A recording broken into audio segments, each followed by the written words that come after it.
Seat's comfortable. See the screen fine. It's amazing how that works, right?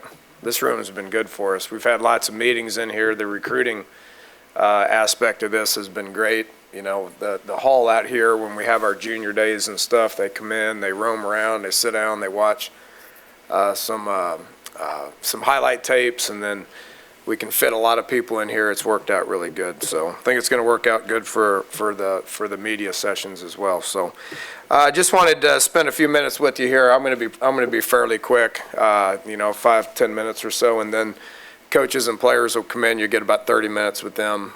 We have a team meeting in here at 3, which we get going about 10-15 minutes prior to that. So be pretty quick here.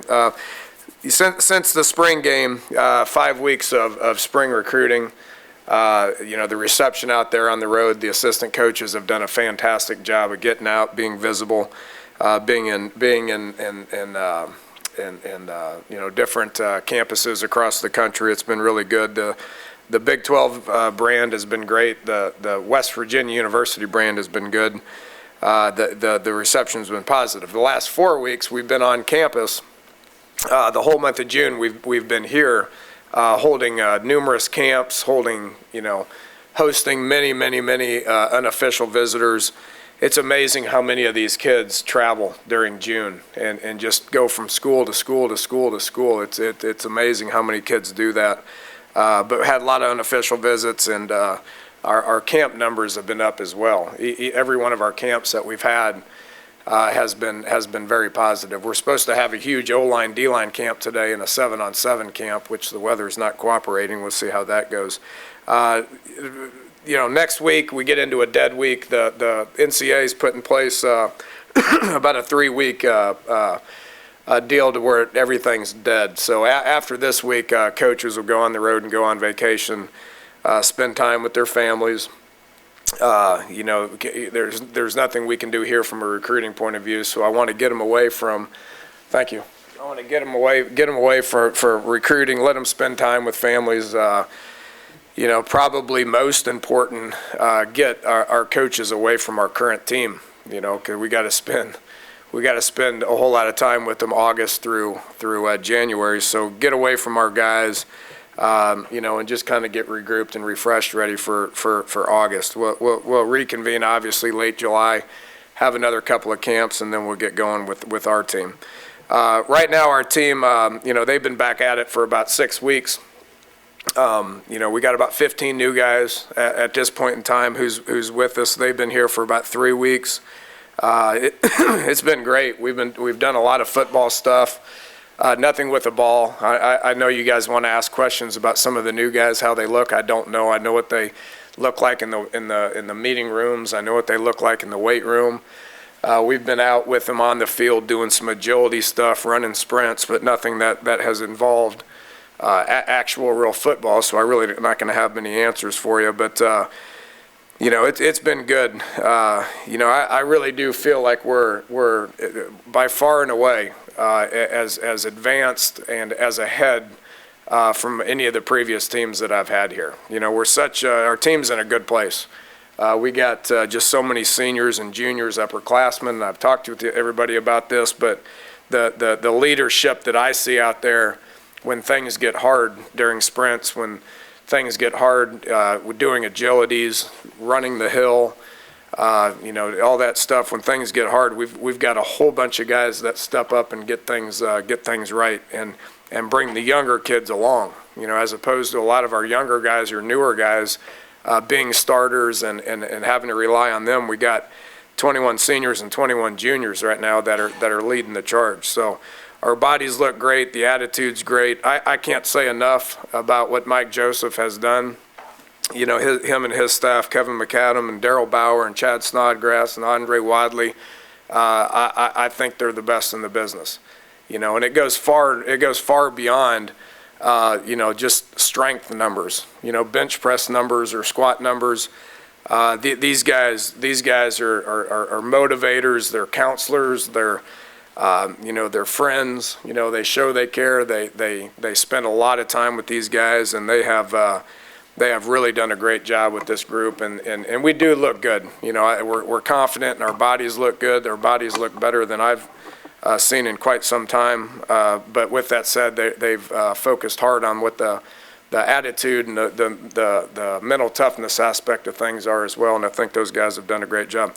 So once we're done with them this week, they're in Mike's hands. He's the head coach for the next 4 weeks, and then after the next 4 weeks, we'll let our players go for a while. They need to go home and see friends and family and all that stuff prior to August 1. So that's kind of where we're at. I'll take just a couple of questions here if anybody's got anything specific before we bring in assistant coaches and some of the players.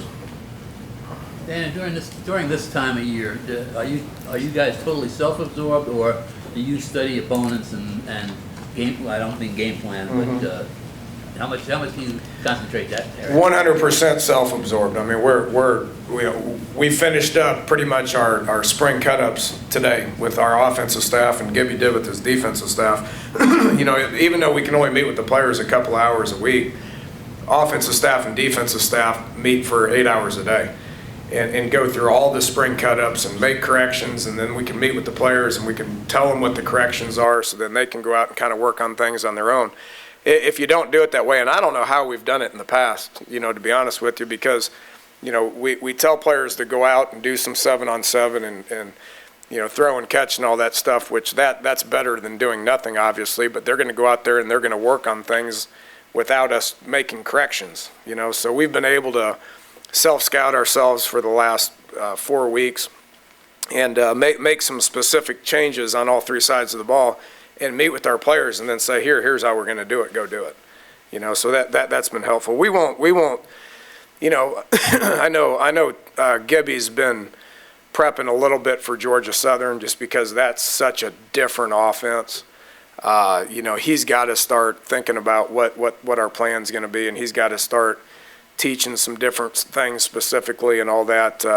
Typically, we don't get into an actual game prep until about 2 weeks before the first game, and that's what we will do offensively. Dana, with all the familiarity, with all the returners you have, and I know you can speak offensively, like you said, do those meetings, do they start, are you working with higher level concepts to start just because these guys have been in the system before? Absolutely, we are, yeah. It makes sense to all these guys a lot more. We're going into the second year defensively. We're going into the 5th year offensively. So we got a lot of guys that have heard the same stuff here for the last 2 to 5 years. So that does put us ahead. We're not starting over. When, a couple years ago we were starting over. Across the board we were starting over. So that's probably why I said we're by far and away more advanced and ahead of where we ever have been at this point. Any kids that were supposed to be coming in that haven't made it or anything? Don't know yet. It's too early, Mitch. It's too early. We're supposed to. This is the end of the first summer one tomorrow. So next Monday starts summer 2. We're anticipating having a few more guys come in on Monday. We won't bring them in unless they're cleared. So got to have a couple more come in, I would assume, on Monday, and then 3 weeks after that, we got another opportunity to bring some guys in. So it's still early. It's too early to tell. It could be all the way until mid-August, until school starts. If guys get cleared then we'll bring them in. So when guys enroll, we're going to release that. Until then we're not going to have a comment on it. I will say this. This was I wanted to make this announcement. I don't know, it was 6 weeks ago this got released, and I probably should have put something out, but Malik Greaves is going to be a medical hardship. He's physically unable to perform.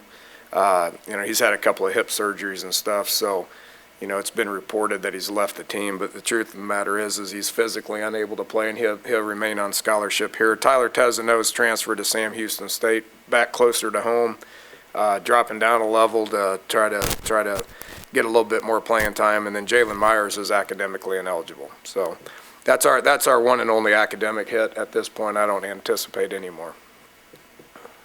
Dan, I think a lot of us saw the picture circulating the other day of Coach Huggins in here. I guess what was the importance of having him talk to the team?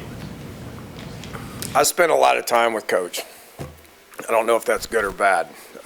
It's been really good for me, because he's from here. He went to school here.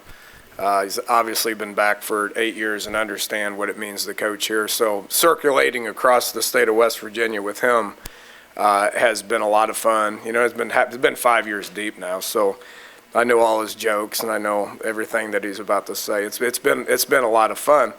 With that said, there's nobody knows more about the state and what it means to the people, what we do as coaches and what our players do, representing West Virginia University. So him coming in here is just, they get tired of me saying how important it is.